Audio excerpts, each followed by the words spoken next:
are underway at 125 pounds. Number 1 ranked Matt Ramos versus number 2 ranked Eric Barnett. Let's head to the mat. Early start, expect both of these guys to be pretty cautious. They can both score in bunches, but sometimes, especially 1 versus 2, you don't want to make that first mistake. Yeah, when you have 2 talented wrestlers together as well, Corey, both of these wrestlers are smart. They take their time and they pick their spots. They're not really getting careless with their movements on the mat. Absolutely. It only takes a fraction of a second. You hang an ankle out there, you lose your grip a little bit on a collar tie, and your opponent is going to make you pay.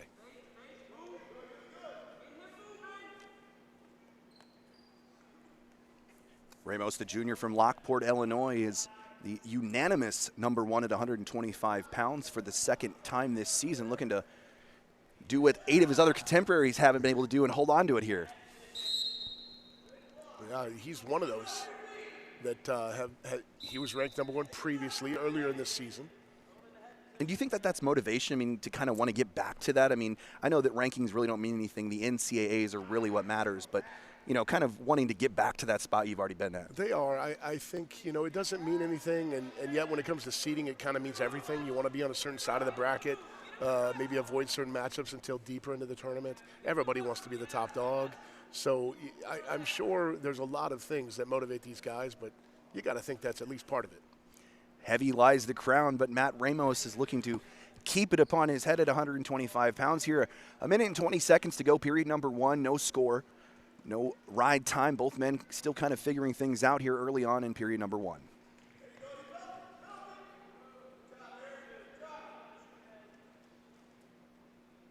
Collar double tie at the middle of the mat. Yeah, Barnett's really controlling the ties here in the first 2 minutes. Ramos trying to break those fingers free from his neck.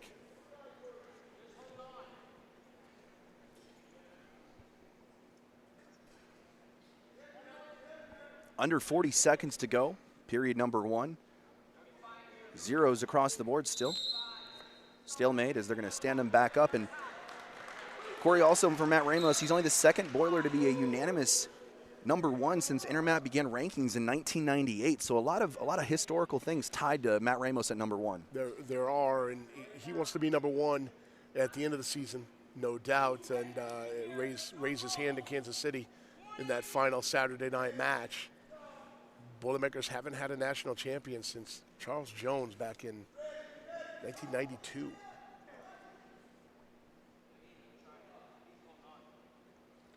That's 2-on-1 here from Barnett. That's going to do it for period number 1. Pretty much a stalemate here in period number 1, Corey. Looking to see some action here as we go to period number 2. Yeah, absolutely. Barnett will choose bottom here. You saw Ramos with a real late shot there. Didn't put himself into any danger in case it didn't go well. It was with about 3 seconds left. Short time shots are a nice strategic move. Barnett quickly to his feet. Ramos flips the hips. Barnett in a bad position. Ramos looking to finish it off here at 125. The crowd at Holloway wants it. Ramos has it in deep. There's a long time, too. 1 minute 30 on the clock here in the period. Barnett to stay off his back. Deep water for Barnett. Ramos still on top, in control. No decision yet. Ramos needs to lift the head. Barnett able to keep his far shoulder off, and he's got a body lock trying to roll through. Ramos going to be awarded 4 points for the attempt.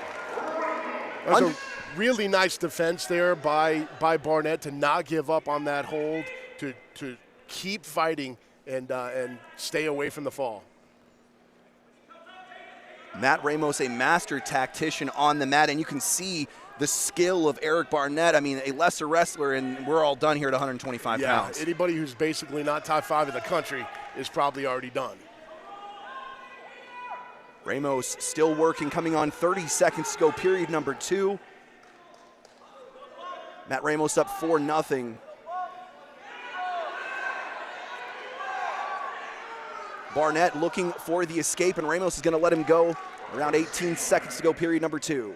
4-1 now.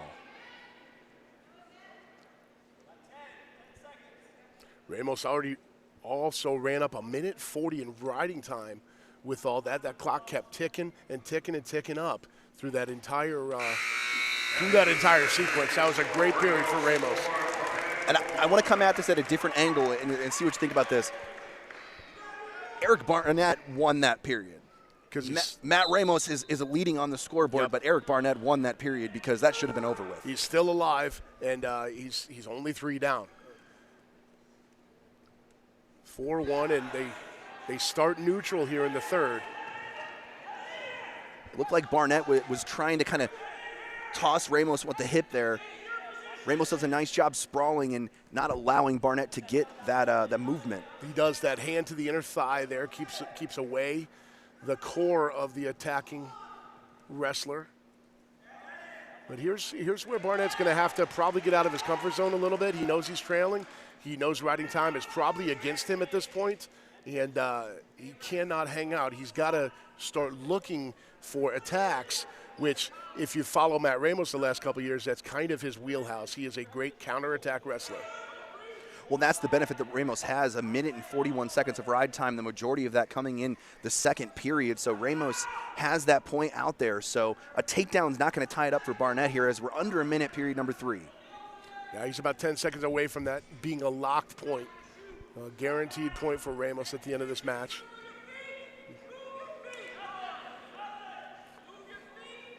The other thing on the other side of this, Ramos, there's been 0 stall warnings, and appropriately so, but he doesn't have to be aggressive. He doesn't have to go for stuff. He doesn't even have to show activity. He can hang out and defend. Under 30 seconds to go, period number 3. And there's a first stall call against Ramos. 22 seconds left. So just a warning on the first one. No points for Ramos. Still 4-1 under 15 seconds.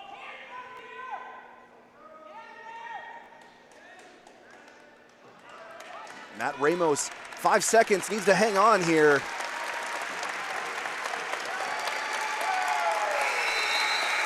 And Matt Ramos is going to pick up the victory at 125 pounds. 5-1, Corey. A great victory for Ramos at number 1. Absolutely, and exactly the way this duel needed to start.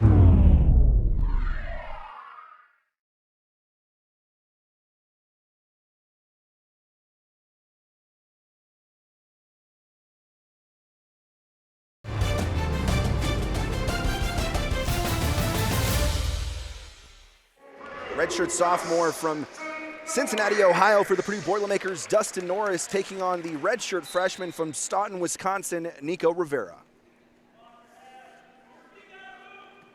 Rivera comes in 11-6 on the year, 5-3 against Big Ten opponents, 6-4 in dual action. Norris on the other side comes in a 7-11 record, a 2-8 dual record this season. 21-27 in his career at Purdue.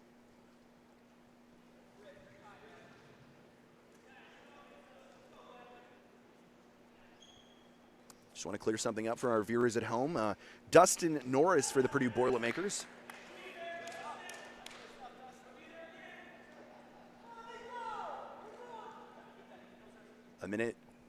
Almost a minute gone by here, period number 1 at 133 pounds.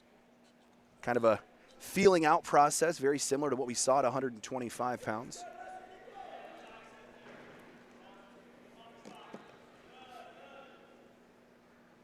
Norris also has 2 major decision victories on the season, looking for number 3 here today.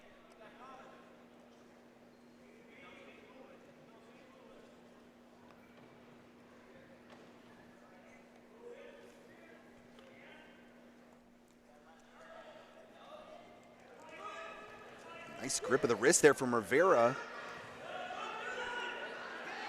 Nice block there from Norris. Both men grabbing each of their legs, one leg at a time there, and Dustin Norris is able to finish the movement. No points awarded yet, and he gets the 3. Three-point takedown for Dustin Norris. Really nice counter there by Norris to come up with the points. Here, a minute left in the first. And for the second time in consecutive matchups here, we saw it at 125 and now at 133. Wisconsin trying to do that little, kind of like a little hip toss, and both wrestlers have gotten caught in that both times, and it's resulted in points for the Boilermakers. Well, you know, these at this level, these guys watch film. They know tendencies. They maybe know a couple things to go out there and look for, and that's something that both Boilermaker wrestlers have been ready for here today. Rivera looking for the escape. Norris not allowing that to happen. Norris chasing Rivera down. That was a really big sequence there, Craig, because of that, because of staying on the chase and keeping Rivera down, Norris able to get his riding time up over a minute. It looks like he might ride out the first period here, which is a very key thing for, you know, from a mental aspect of dominating your opponent, being able to ride out a period. If he can do that, and he does, a huge chase there. Really nice job by Norris. And so many times you see wrestlers just giving up that one escape point just because for no reason. But as you said, it's important. 1 point matters, and Dustin Norris realizing that and not letting that happen. Yeah, exactly. He was able to accumulate another 20 seconds of riding time. He was able to keep Rivera from maybe being able to turn around and score on the edge over there. You know, there were a lot of factors there. Norris stuck with it, and you know, now Rivera's chasing here in the second. Yeah, and with the ride time over a minute now for Dustin Norris, it was not giving up a point and also kind of earning a point too, as if that holds here through 3 periods. Absolutely. You see Rivera's now worked it back below a minute. As he started the second period on top.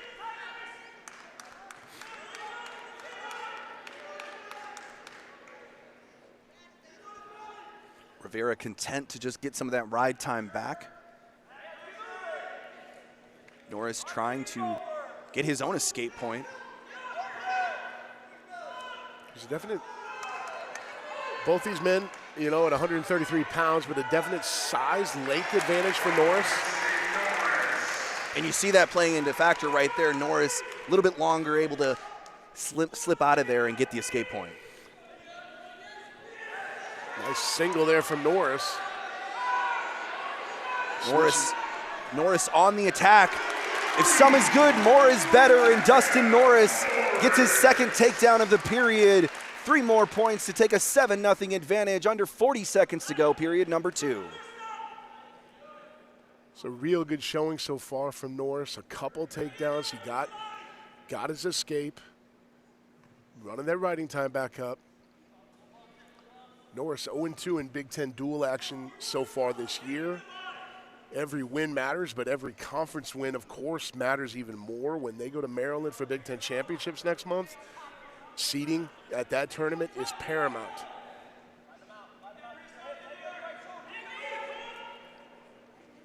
Dustin Norris would like nothing more than to get his first Big Ten duels victory here this afternoon in front of the home crowd at Holloway Gymnasium as time runs out. Period number 2. Dustin Norris with a 7-0 advantage over Nico Rivera. And then we'll come back to the middle, and it looks like Norris will select neutral to start the third. I mean, that's smart too. And look up at the scoreboard, and Norris ran the ride time back up over a minute and 20 seconds, so almost a minute and 20 seconds, and he got the 2 takedowns in period number 2. Now he's looking at maybe putting the finishing touches on here, get a bonus point for his team if he can get another point advantage or that riding time sticks to make it 8-0. Nice defense there by Norris. Rivera shot for the double. Dustin Norris in the driver's seat here at 133 pounds. Boilermakers looking to take the first 2 matchups here against the Wisconsin Badgers. Norris looking for another takedown. What a movement there by Rivera. This is a bad spot for Dustin Norris. Yeah, Rivera just bodied him over. He used his short, compact, strong build to power Norris. It looked like Norris had the advantage on that hole, but Rivera, a great counterattack. Yeah, we talked about in the second, the length of Dustin Norris. You see the reverse there with Rivera, short, compact, and strong. Under 40 seconds to go, period number 3. Riding time back under a minute now, 7-3 advantage for Norris. And he gets hit with a stall warning. Very similar setup to what we saw in the third period of 125 pounds. Dustin Norris just needing to hold on here.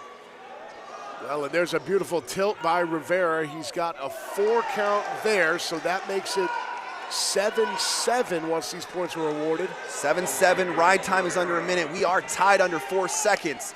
Dustin Norris needing to hold on. Nico Rivera, not enough to finish it off. Corey, sudden victory. Here we go, sudden victory, and we've got an interesting situation. Norris is the one with a couple takedowns. Rivera has come on late with 2 scoring holds in the third period there. We told you this one was going to be exciting here. We didn't know how exciting. Extra period here at 133 pounds. First to score, Dustin Norris, Nico Rivera. Good shot attempt by Norris. A reminder, Norris has that stall warning. Rivera does not have a stall at all, to his credit. That'd be tough to lose a matchup in extra period on a stall. Nice inside trip attempt there by Rivera, and he's stuck with it, Norris. Rivera's in deep water as Norris digging, trying to complete the takedown. The Boilermakers sidelines looking for it. Rivera and Norris exciting at 133. Norris, to get this takedown, has got to get through. He's got to break Rivera's hands. Rivera hanging on for dear life. Now his hands are broken. But Norris not in control. No takedown given, a minute in. Norris looking over at the sideline saying, "Coach, I got it." Coaching staff saying, "Just keep going." Under a minute to go. Got to keep turning in.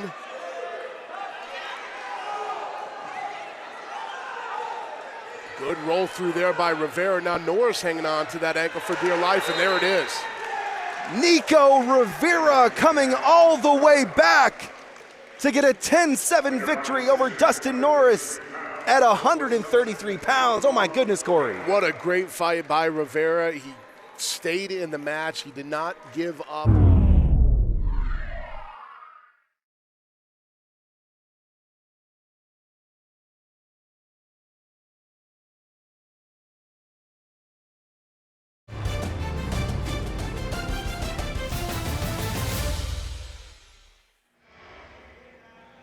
Latini, the redshirt freshman from Clark, New Jersey. Christian White for the Purdue Boilermakers, the redshirt sophomore from New Palestine, Indiana.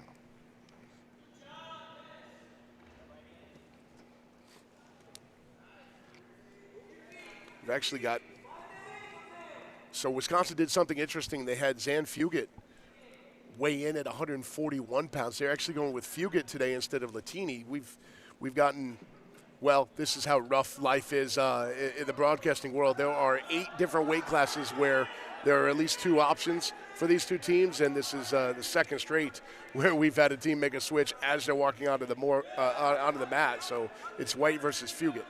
Yeah, and you know how easily we do that? We shout out Felix Latini and wish you well in the rest of your season, but Zan Fugate, the freshman from Nixa, Missouri, Corey, taking on Christian White as Christian White gets the first takedown of the matchup. 3-0 advantage now.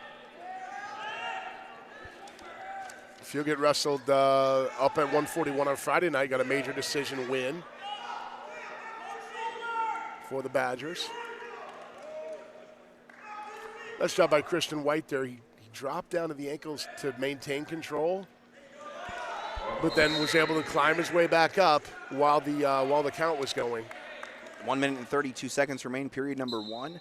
3-1 advantage Christian White.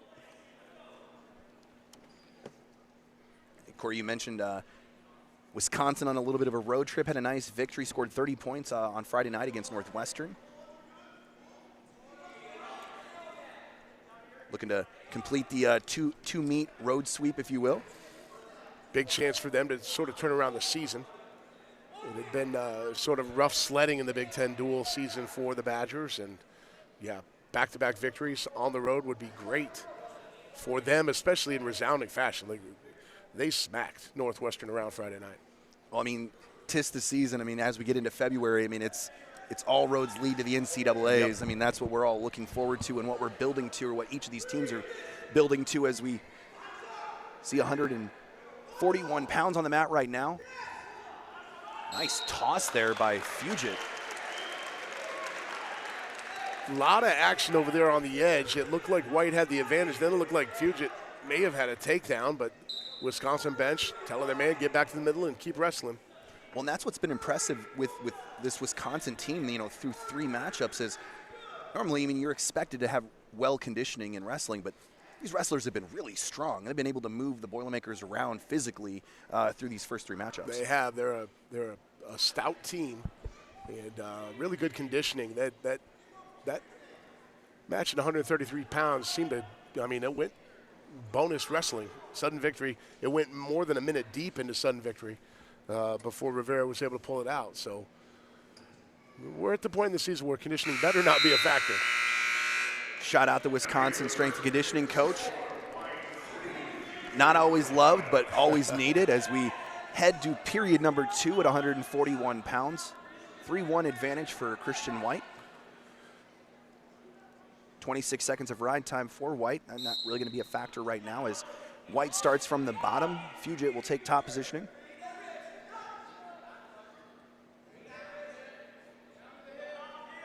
Fugate with a nice control there over the left leg of White. Not looking to give up the escape point.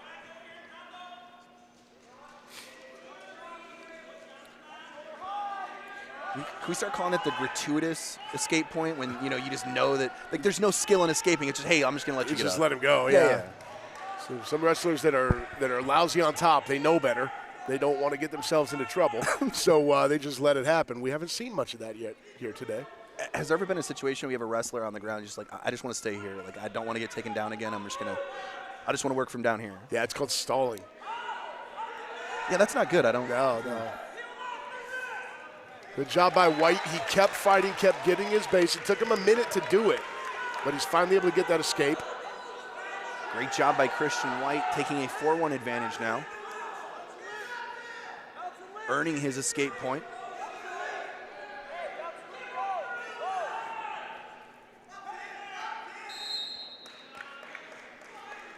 Stalemate called there. White had a pretty decent front headlock, just not able to do much with it. Fugate defended off the head shrugs. Under 40 seconds to go, period number 2.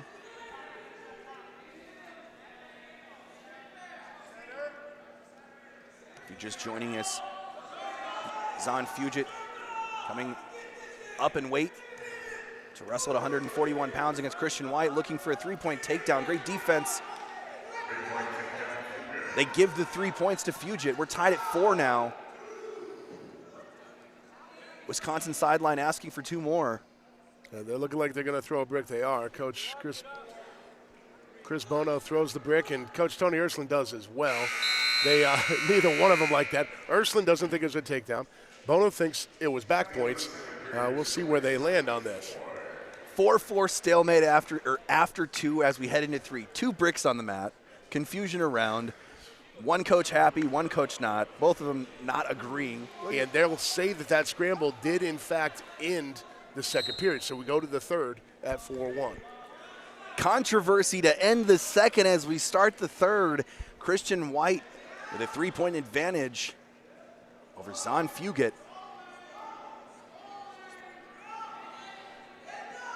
Boilermakers thought they had a 2 matchup advantage for the comeback at 133 pounds. The Boilermakers would really like to have this one here at 141. Really important thing just happened, Craig, and we'll see if I get a chance to talk about it. Fugate in on a takedown attempt.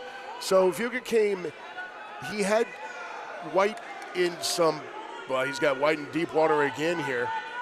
He had the treetop on what would have been a 2-point reversal. His head coach in the corner says, no, let him go. Get your escape point. A reversal's worth 2, and you don't get into escape point. A takedown's worth 3, plus you get into escape point. That is a huge difference. So Fugate gets the escape, and now he's working on the takedown, which would put him ahead. We've only been on the air for 15 minutes, Corey. It's bedlam here in West Lafayette this afternoon. It's as good as it gets.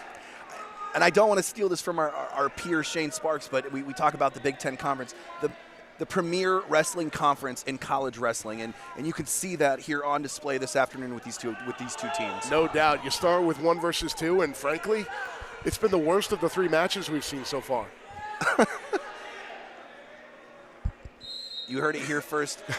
Unranked matchups here in West Lafayette more exciting than 1 versus 2, but in any event, 4-2, 36.8 seconds to go.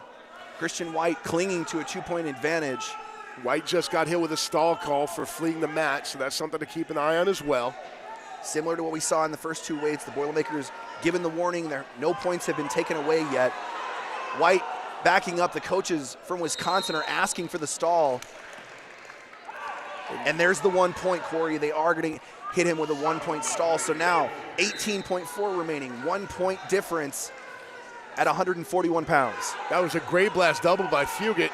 White limp arms his way out of it. Fugate now switches to a single. No control given, 5 seconds remaining. Christian White keeping his fingers locked, and he will run out the clock. Wow. Defense is going to win this one for the Boilermakers.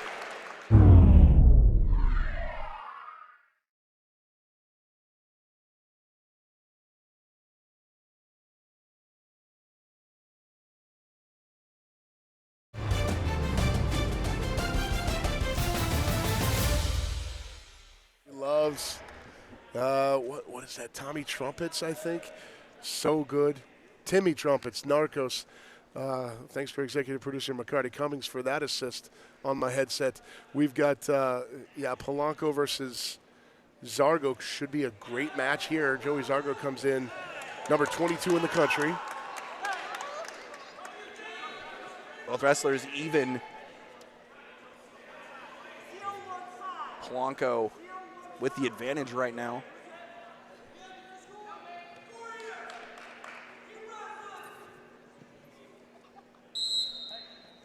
And they're going to stand both of them up. Electricity early on here to 149 pounds. Both of these guys said, we're not waiting, we're just going to go. Let's go. There's no feeling out, there's just let's go. Zargo, a qualifier last year, got an at-large bid. One of the small handful of at-large bids to the NCAAs.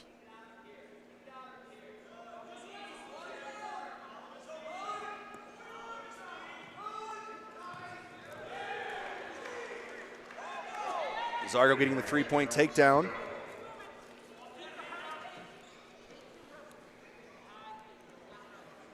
Working a little crossface there. Palanco.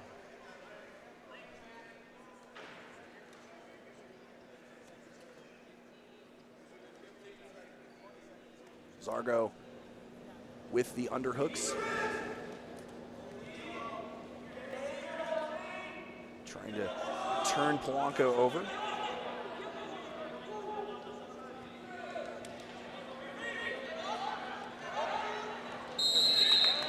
They're going to award the 1-point escape right before Palanco stepped out.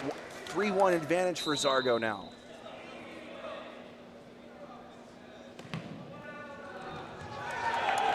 Palanco looking for more. Shoots the single. Looking to finish the movement. They're going to say he just missed. No takedown awarded. Under a minute to go, period number 1. We're at 149 pounds. Purdue Boilermakers lead 6-3 in the team duel.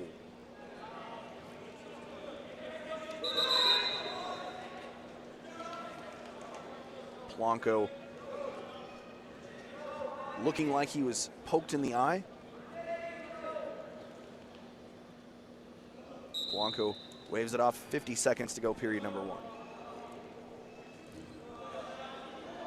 Palanco 7-14 in his first season with the Boilermakers after wrestling for a few years at Minnesota. Looking for his first Big Ten dual victory. Got his hands full of Joey Zargo. Zargo getting the second takedown of the period. 6-1 advantage now for the Badgers.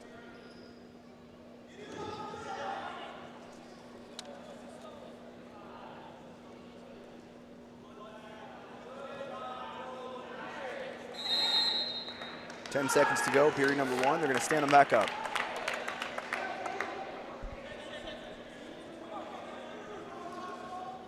.58 seconds of ride time advantage, Zargo. Zargo's going to start on top, Palanco on the bottom.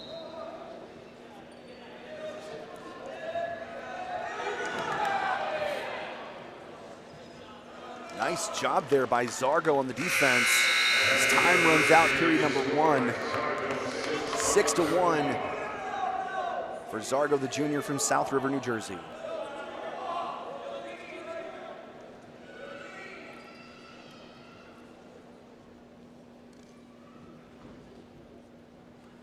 Zargo, a 4-1 decision Friday night at Northwestern.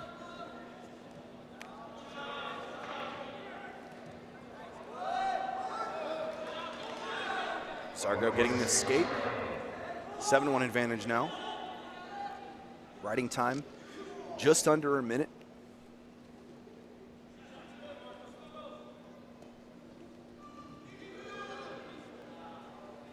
If you're just joining us here on Big Ten Plus, you missed the fireworks at 133 and 141 pounds. Do yourself a favor and go back and check those out.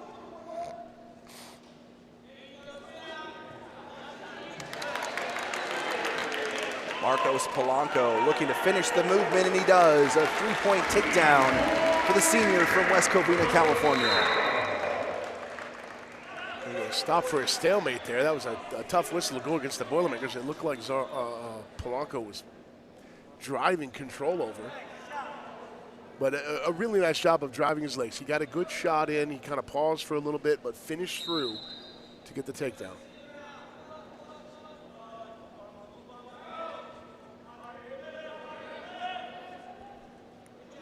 Zargo is going to sneak out there for a 1-point escape. 8-4 advantage now.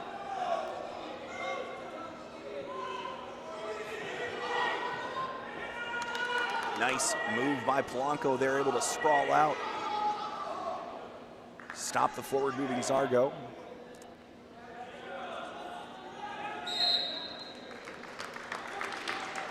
Good quick stalemate there on the edge. I like that. Don't let any more time. Let's get back to the middle and get back to the action. Now we're too late in the season. We need to see the meat and potatoes of it. 30 seconds to go, period number 2.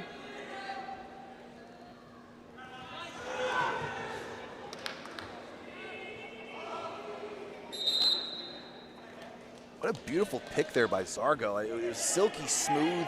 Palanco was trying to go around, and he just stopped him right there and said, nope, you're not going anywhere. That was real nice. He unfortunate to get the potentially dangerous call there for the restart. But, yeah, great effort by Zargo. He's sporting some very impressive facial hair at this point in the season as well. You know what? You and I have to be on the same wavelength, because I was just thinking, what an incredible mustache from Zargo. End of period number 2. Joseph Zargo leads 8-4. 44 seconds of ride time advantage, Zargo. Marcos Palanco had 1 takedown there in period number 2. He's going to need a little bit more here if he's going to try to take over the number 22 ranked wrestler in the country. He is. He chooses to go neutral here, so likes his chances for another takedown better than coming up from bottom.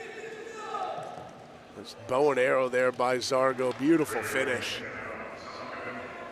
Joseph Zargo, relentless, another 3-point takedown. And now he'll look for more. If he can get riding times up over a minute now. If he can get a turn here, he's looking at a major. At the very least, it'd be our first bonus point match either way here today. Palanco gets the 1-point escape, and Corey, I wanted to kind of touch on that. If you're Marcos Palanco, the senior veteran leadership, you don't want that. You don't want to allow the bonus points for Zargo here at 149. No doubt. Do whatever you can for your team at this point. You're going to try and win this match still. But at the very least, you've got to be cognizant of that. And we've got some major blood going on here. Zargo able to rub some dirt on it. Back on the mat, under a minute to go, period number 3.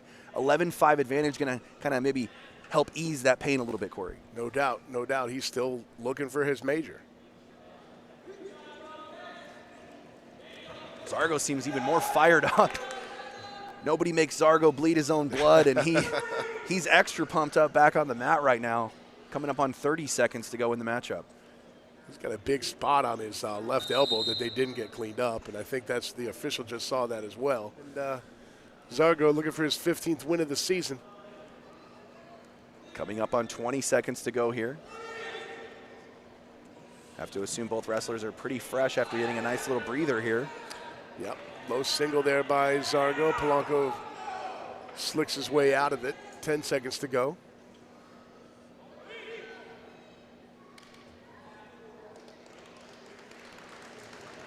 Late shot attempt there by Palanco.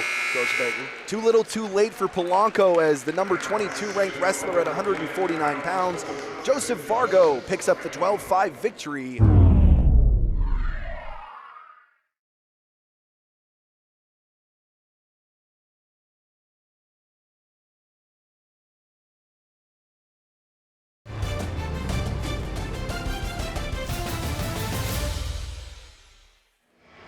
The redshirt freshman from Mukwonago, Wisconsin. That's a lot of fun to say. I used to live up there. Did you really? Yeah, Carroll College, man. It's right outside of there.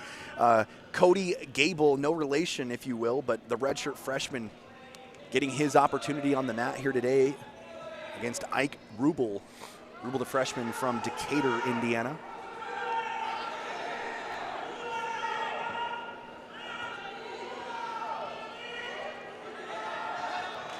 Nice job there. Rubble trying to finish the movement. No points awarded yet. There again, Gable fighting all the way through that to not give up the 2 that everyone thought Rubble was on his way to. Still might get it. And now he's looking for a cradle. 3 points awarded to Isaac Rubble.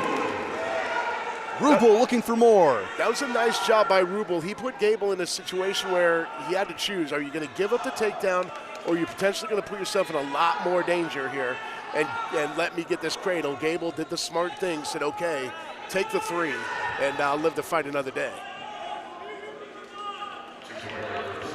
2-point reversal for Gable.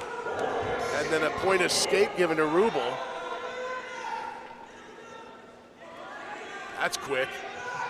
4-2. Advantage Rubble, 21 seconds of ride time.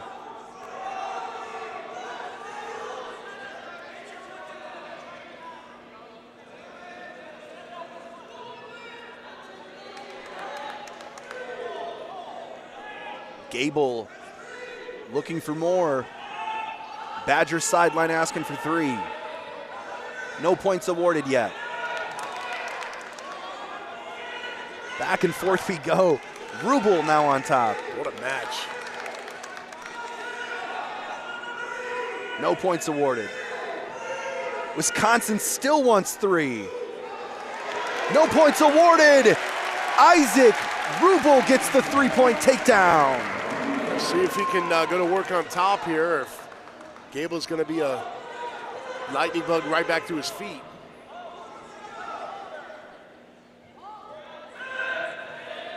Rubble not wanting to let it go. Attempted mat return, wasn't able to get all of it. Coming up on 20 seconds to go, period number 1. It wasn't pretty, but the outcome was what he was wanting. He got back to the mat in control. Now he's got legs in. Yeah, those are deep too. 10 seconds. Period number 1. Looking for a cradle. Looking to get that momentum swung back the other way. If that happens, Gable is going to be in some deep water. Time runs out, period number 1. 7-2 advantage for Ike Rubble. What a fun first period both ways. Lots of action. Lots of guys just going all out. This is great. It's what it's supposed to be, Corey. Big Ten wrestling at its finest here on Big Ten Plus. Sometimes you get these high-ranked guys that are too careful. They go out there, they're trying to protect something. Man, let it fly. Nah, Craig Combs and Corey Palm here. We don't like calm and careful. We like wild. Just throw it out there. Let's go.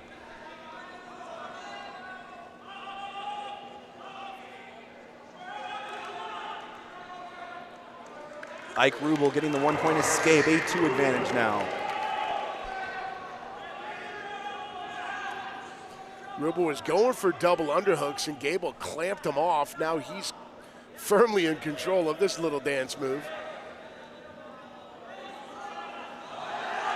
And for the side toss, Rubble able to limp his way out of it. Now he's got the side body lock, and there's Gable. Again, Rubble has his head stuck, but gets up behind. This is nuts. Another three-point takedown for Isaac Rubble. Wow, Corey, what a back-and-forth action here at 157 pounds. Cody Gable had two really nice hip tosses that just didn't quite finish. He set him up perfectly, too. He just kind of tilted the weight of Rubble and then flipped it back the other way. But Isaac Rubble, the freshman from Decatur, Indiana, showing his skills on the mat here this afternoon. Coming up on 45 seconds to go, period number 2. Rubble's 11-4 on the year. He hasn't wrestled a lot of dual action, but he's had some really good showings in tournaments. He hasn't been the Boilermakers' go-to guy. Joey Blaze has been the starter for most of the season at 157. Rubble's just going about his business and looking for his 12th win of the year. Rubble with a 9-point advantage right now as we come up on 30 seconds. 1-point escape for Gable. And the separation of these two wrestlers isn't 8 points. I mean, no, it's not. You could see the talent on the floor right now. And I'm shocked that Rubble's got almost 2 minutes of riding time. 140 to his advantage. That's huge. 5 seconds to go, period number 2. Good defense by Ike Rubble, and he'll take an 8-point advantage into period number 3 here at 157 pounds. And that needed to be good defense from Rubble because Gable had a nice late shot attempt looking to get some cheap points on short time. Oh, Cody Gable's coming, and you see it. He's fired up. He's just looking for that little window to slide his way in. He's kind of in baseball terms, you'd say he's maybe a home run hitter. He's looking for something big. He's looking for you to hang that one over the plate. Rubble's looking for the first bonus point victory of the day if he can finish off this major.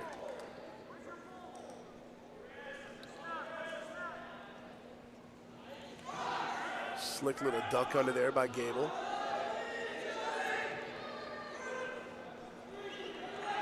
Three-point takedown for Gable, and I was just getting ready to say this. If you're Ike Rubble, you can't go to the prevent defense. No. You got to keep attacking head on. You can't slow down because an 8-point lead is going to turn into a 2-point loss very quickly as we come up on the minute to go. And with 3-point takedowns versus 2, coming back is a lot easier for Cody Gable than it ever has been before.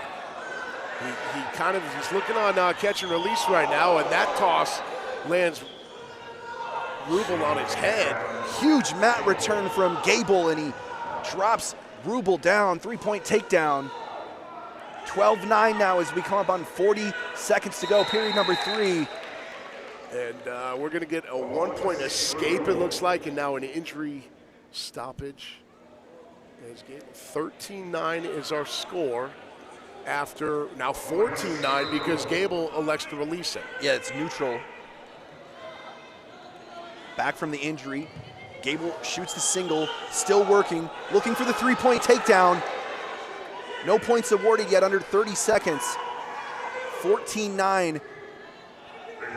14-12, they do award the 3-point takedown to Gable. Gable down 3 if you include the one minute ride time from Rubble. And now Rubble with the side toss. He's looking for points of his own. Under 10 seconds. Rubble looking to finish off Gable. And the freshman, Isaac Rubble, as they tumble to the mat. is going to pick up the 15-12 victory at 157 pounds for the Purdue Boilermakers. Athletic director at halftime, and they've already surpassed the number of money raised from last year. They're over $4,000. Go over there today, check that out. The bidding closes at midnight. Back on the mat here in West Lafayette, 165 pounds. Stoney Bule, the sophomore from Dundee, Michigan, taking on Dean Hamidi, the number 5 ranked wrestler from Joliet, Illinois. Dean Hamidi is he's the way the Badgers are going to get back in control of this meet. And you can see he's got a cradle in early on Stoney Bule, looking to turn it into big bonus points for his team. Hamidi has Stoney in some deep water, looking to get the sophomore rolled over here, already with a 3-0 advantage. So far, Buell's able to fend off the near fall. As Hamidi trying to step over, he needs to step through and then stay out of the way. That's been the problem the first 2 times. He's been in the way, not allowing Buell's back to get turned, and there he finally does. Buell doing an incredible job trying to keep his back and shoulders off the mat.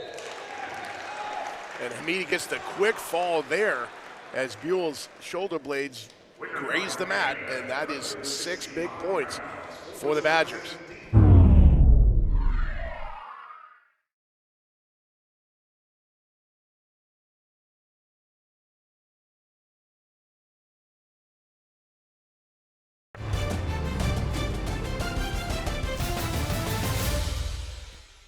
In any event, we move on now to 174 pounds. We talked about this in the open, as this would be the turning point of this match with these 2 teams here. We have Brody Bowman, the number 32 ranked wrestler from Evansville, Indiana, taking on Max Mailer, the number 12 ranked wrestler, the grad student from Highland, Wisconsin.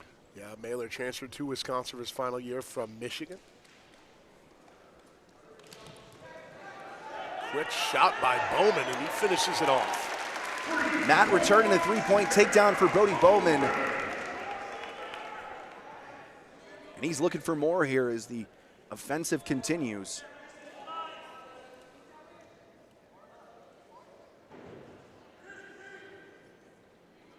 Bowman 10-8 coming in to this match on the season. He's had an up and down kind of a season for the Boilermakers, looking for more consistency. Lost to DJ Washington in the IU duel. Kept it close. Closer than the 10-4 final indicated.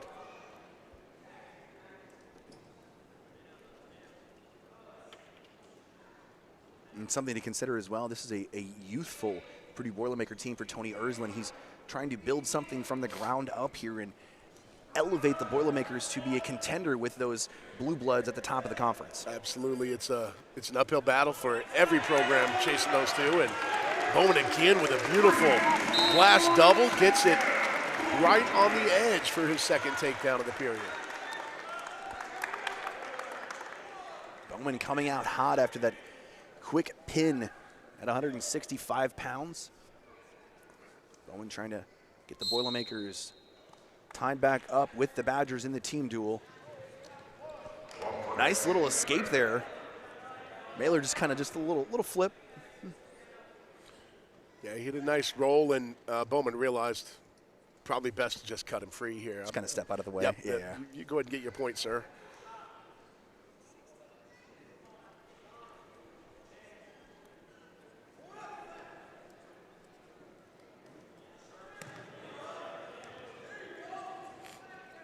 You make an interesting point, Craig. These guys, they have a warm-up routine. And you know, they're on the sideline expecting the match before them to go the 7 minutes or maybe longer. And lo and behold, it lasts about 35 seconds. You got to get out there. Well, Brody Bowman's come out ready. And he's got his 3rd takedown here in the first period. A takedown machine for the redshirt freshman from Evansville, Indiana. 9-2 advantage as we come up on 30 seconds to go, period number 1. Bowman driving that ride time up over 45 seconds now. And Corey, you're right again, as you said, these guys, like, they have specific times when they're supposed to be doing something, and hey, we got to cut that short, you got to go now. Yep. The world doesn't wait on you. You got to get out. Well, if that's the case, Brody Bowman is a quick stretcher, if you will, because he's come out on fire here in this first period. Max Mailer taking a peek up as the clock as time runs out. Bowman a 9-2 advantage as we head to period number 2. Bowman also a 1 minute 8 seconds of ride time there in that first period. Mailer will choose bottom after Bowman deferred. Can you kind of explain the difference to me when you have the choice why you select a certain position, whether that's top, bottom, or neutral? Sure. A lot of times if you are fairly even with your opponent, you can assume you're going to get an escape, so you choose bottom to get your point like Mailer just did. If you are really good on top, really good on turns and tilts, then maybe you'll choose top. We've seen wrestlers do that over the years, and wow, what another slick takedown there by Bowman. And you would choose top because of what you just saw there from Bowman. The wrestlers are kind of showing us here as we explain this. They are. And if you're better at takedowns, then you'll want to go neutral. If it's your choice and you know your opponent's really good on top, you're going to want neutral because the last thing you want is to put yourself in a position where he can ride you out or turn you.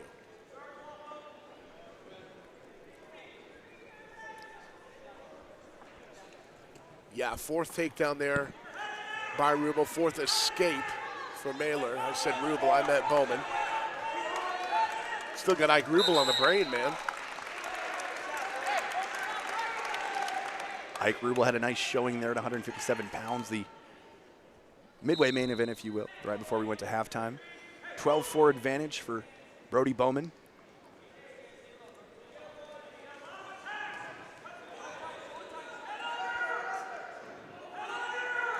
Good defense there by Mailer, and he works that defense of a Bowman shot into a takedown of his own. He's not been given the escape yet, has Bowman. Mailer, I think he was trying to maybe lull his opponent to sleep there. There's the escape for Bowman, so 13-7.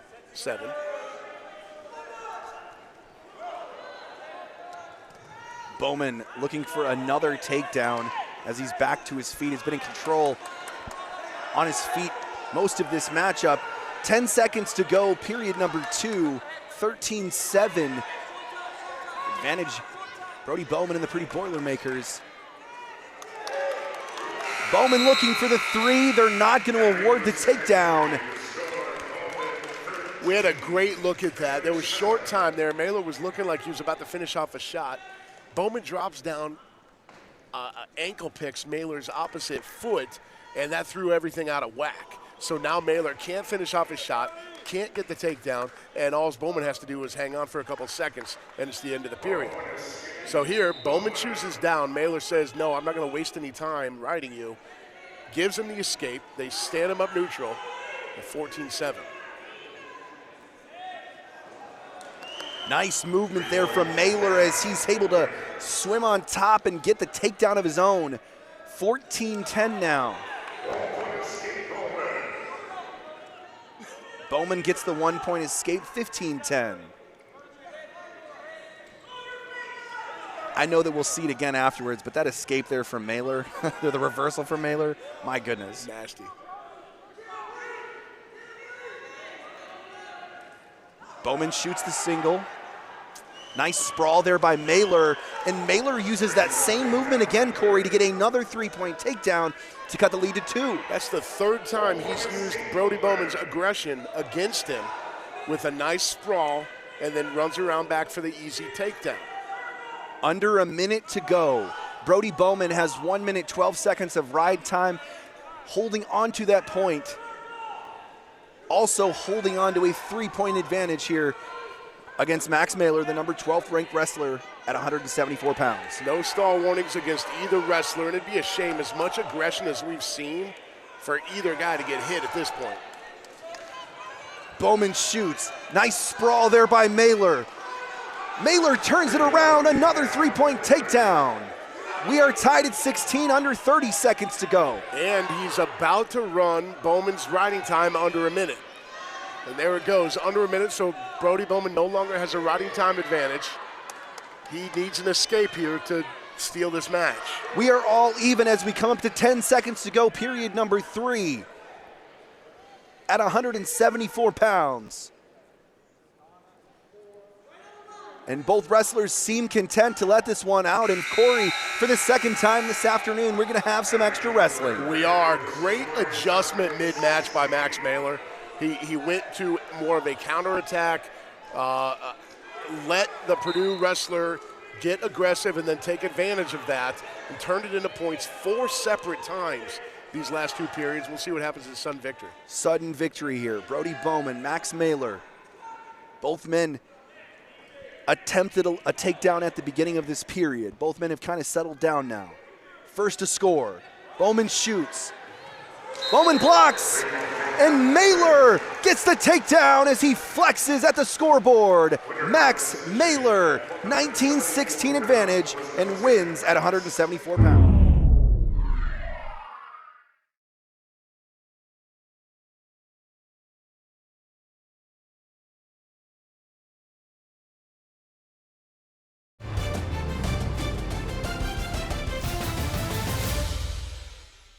Got Bowman, and Bowman did not make the adjustment to the adjustment. That was the difference. 184 pounds now. James Raleigh, the freshman from Corvallis, Oregon for the Purdue Boilermakers. And the number 16th ranked wrestler at 184 pounds, Shane Ligel, the grad student from Spring Green, Wisconsin. Rowley, of course, wrestled for the Badgers last year, transferred to Purdue after last season. Ligel a transfer as well, I believe.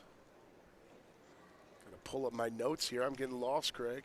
Well, if interconference transfers continue to be a thing, the Boilermakers are definitely benefiting from that. You saw that at 125 pounds with Matt Ramos, and now James Raleigh coming over here. Raleigh trying to block the takedown from Ligel. So Ligel is a transfer, but not from interconference. He wrestled for 4 years at Norris College. Oh, I know Norris College. I know Norris College. Nice D3 school in Northeast Iowa. Yep.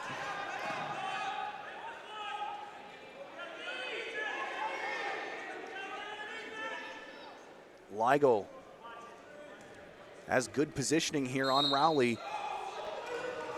And the Wisconsin sideline is not happy with the standing of the wrestlers up. Potentially dangerous hold. Better safe than sorry there. And, Eric Barnett very vocal over there on the Badgers sideline. The Badgers can feel they're closing in on their second straight Big Ten dual victory here. They come out of the break with 9 huge points with a fall and a sudden victory win.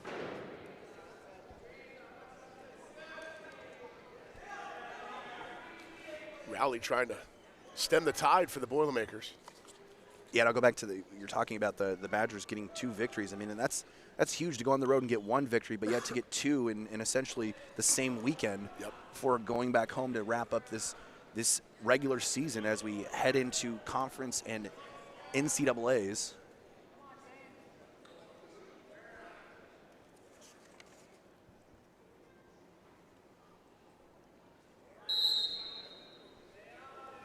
.43 seconds to go, period number 1. No score, no riding time. Both men stood back up.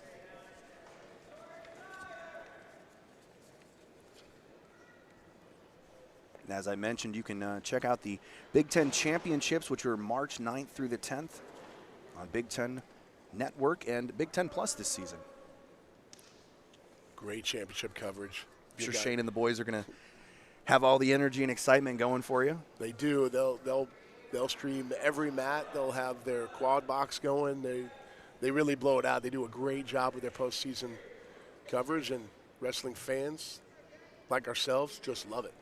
You're the one who introduced me to that as time expires in period number 1. The broadcast and how they have you can watch every single matchup going at the same time. It's an incredible event. Make sure to check that out on Big Ten Network and Big Ten Plus. Weekend of March 9th and 10th.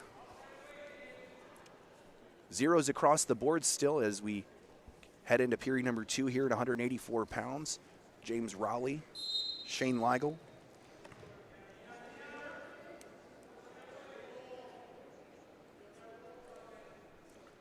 Raleigh's going to start on the bottom, Ligel on top. Raleigh's looking for his 3rd win against a ranked opponent this season. He's 8-12 coming in to today's action, but he has faced a gauntlet. Nearly a dozen ranked foes for Raleigh in his 20 matches. That's the risk you take coming into this conference, though. You know what you're getting yourselves into. Absolutely, and these guys want it no other way. Nice movement as the action is right in front of us now here at our broadcast booth. Raleigh still looking for the escape point. No points awarded as they get a little bit close enough to us that they need to stop it and restart it, because I'm not wearing gear to compete today, Corey. So this folding table in front of us, not much protection. No, not at all. Raleigh's going to start on the bottom here. Coming up on a minute to go, period number 2. Ligel is just now getting the ride time over a minute as we go under a minute here in period 2. Ligel's got a nice tight waist grip. He's got Raleigh's right arm hemmed up, and his right leg, so it's really difficult for James Raleigh to build up anything out of this. But Ligel's still working on something. That's why they haven't been stopped and restarted for a stalemate. Now Raleigh gets hit for a stall warning. Under 25 seconds to go, period number 2. No points still awarded. Ligel has gotten the ride time up over close to a minute and 50 seconds now.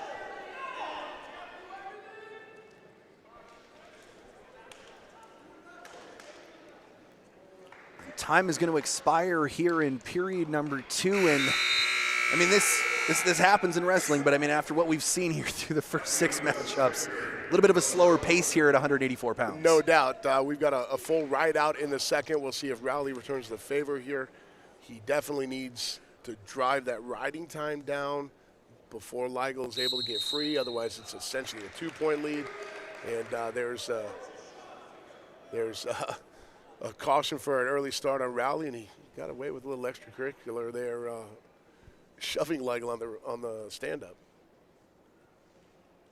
I think the official has gone over to inform him of that and advise him of what will be allowed moving forward. Let's not do that anymore.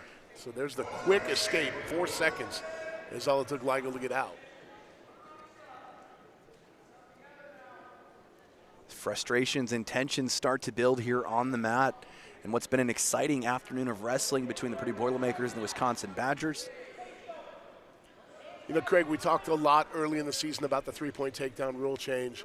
This is sort of a textbook example of how huge that change is. Right now, Ligel has a 1-point lead. If he gets his 1-point riding time, that's essentially a 2-0 lead. A 3-point takedown by Raleigh wins this match still. So Ligel could have the 2-point advantage the entire duration of the match, and Raleigh could come with a 3-point takedown and win it at the horn. Yep, whereas in the past, a 2-point takedown would only tie it up, yep, and then force sudden victory. Now Ligel is in on a shot. Raleigh, good roll through. He's looking for control himself, but Ligel's got his right ankle sealed. Good scramble here. Under a minute to go in the matchup. Raleigh breathed clean air for just a moment, but Ligel back on top, getting the 3-point takedown and taking a 4-0 advantage.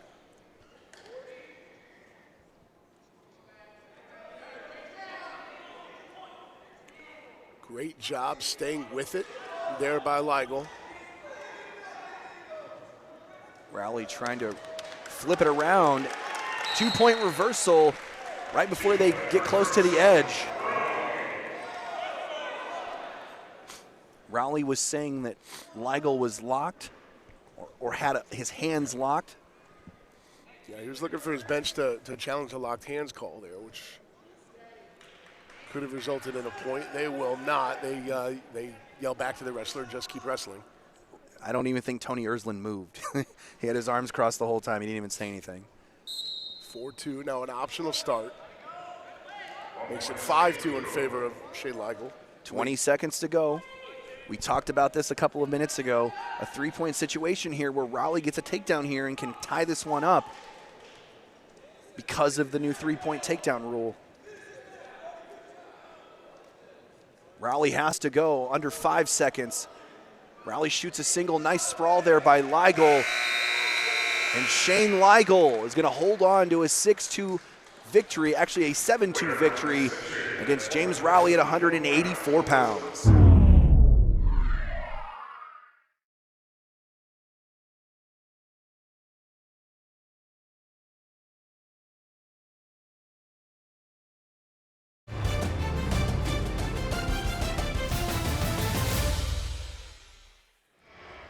Vadia, the redshirt sophomore from Brecksville, Ohio.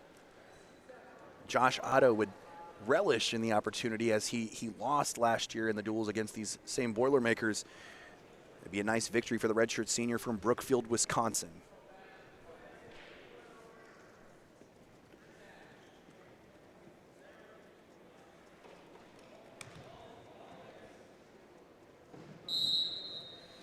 It would be a nice springboard as well for Ben Vadia as he earned his first ranked win of the season last weekend in a 6-3 sudden victory over Gabe Sowers of Indiana. He's also coming up in big pressure situations. It was also his first overtime match of his career. Unfortunately for the Boilermakers, they came up short in that duel with the Hoosiers, but Vadia was a bright spot to be sure. Taking a look at, he had a head wrap on what must be a previous injury. Always aggressive, the mantra of the Purdue Boilermakers doesn't mean always pretty. But Ben Vadia is pulling it off well here, trying to score the first point of the matchup early on here, period number 1.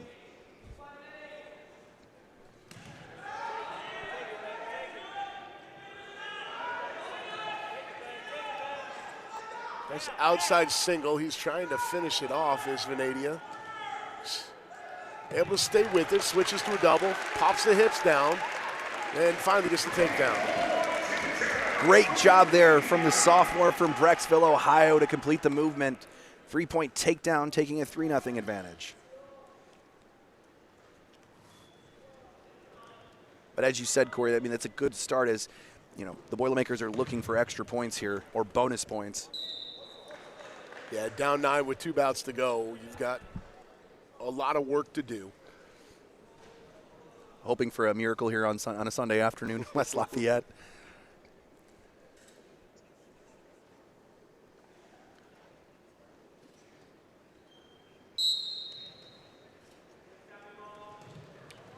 Nice roll there by Otto. He tries to turn it into something. Vadia catches him. Vadia looking for the attempt. Vadia holding on tight, and he gets the pin. Ben Vadia gets the huge victory at 197 pounds. Huge feather in the cap. Ruhlman looking for his 5th win. Rosenfeld trying to get his 2nd victory of the season. What a confidence booster it would be for the sophomore from Bloomington, Indiana to get a nice victory here and also allow his team to get the victory in the duel. Rosenfeld lost 11-1 Friday night to Jack Jessen from Northwestern, a major. I believe that was one of only 2 victories for the Wildcats on Friday night, right? It was pure domination by the Badgers. A little bit more of a challenge here for the Badgers in West Lafayette this afternoon. In a matchup that has had everything that you could want, comes down to the last matchup of the afternoon. Which is all you can ask. Underhook there by Ruhlman. Hand fighting from Ruhlman there as he pushes Rosenfeld away. So a decision here for the Boilermakers puts the match to criteria. Anything above a decision for Purdue gives the meat to the Boilers. Wisconsin win and they walk it off.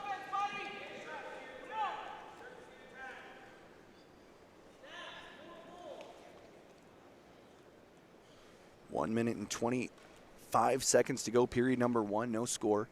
Both men just kind of feeling each other out, not wanting to make a mistake, but Rosenfeld shoots.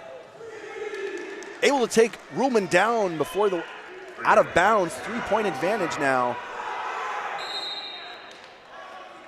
Nice shot by Rosenfeld, sticking with that. The Boilermaker bench is looking for, they were asking about locked hands. They got a clarification from the second official instead of throwing a challenge. Well, you saw the power on display there from Gannon Rosenfeld. He wasn't stopping. He was just driving straight through.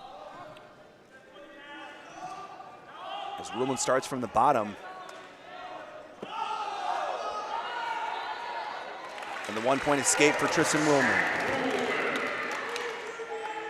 Under a minute to go. 16-second ride time advantage for Rosenfeld.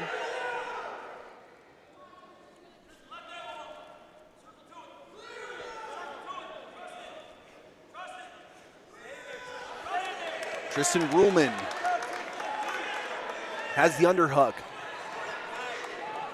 Ruhlman looking to make his move. 3-point takedown for Tristan Ruhlman, under 30 seconds to go, period number 1. Nice work on the combination of moves there from Ruhlman. When one wasn't there, he was ready to switch to something else. Now he's got a single chicken wing looking to turn. He can run it around. He's on short time here. 15 seconds. He needs to sit through. Ruhlman's looking for the pin. 10 seconds. Tristan Ruhlman looking to bring the Boilermakers all the way back. 3 seconds. 2 seconds, 1. Time is gonna run out, no points awarded. A 4-point near fall for Ruhlman there, which is huge. He was looking for the fall, but not a lot of time to work with there. And we can see Rosenfeld really had his shoulder being wrenched there, and he is slow to get up, looking for injury time. So correction, no fall awarded. An attempt, 4 points for the attempt, 8-3 now. As you said, we go into period number 2. Rosenfeld looking a little banged up there, but what a deep, deep hook there that Ruhlman had on his shoulder. That was a great move by Tristan Ruhlman, and exactly when he needed it.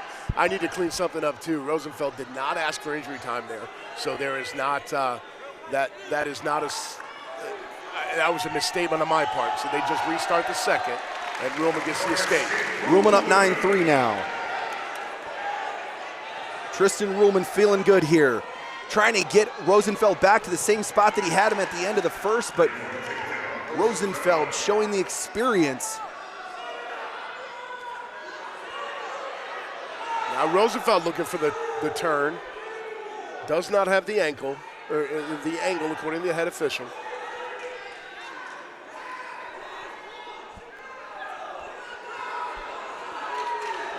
He is getting swipes now. There's 2, 3, and a 4-point near fall for Rosenfeld. Ruhlman needs to do something here. He needs to move. See, he has a minute to stay off of his back here. And now he's turned right into a Rosenfeld chest to chest, looking for the fall. And Gannon Rosenfeld, after seeing the bottom in period number 1, climbs all the way to the top in period number 2 and gets the pin victory for the Wisconsin Badgers and locks up the team victory 24-15. Second win of the season for Rosenfeld, and it clinches their second dual win in Big Ten season. Great job by that young man and a great victory.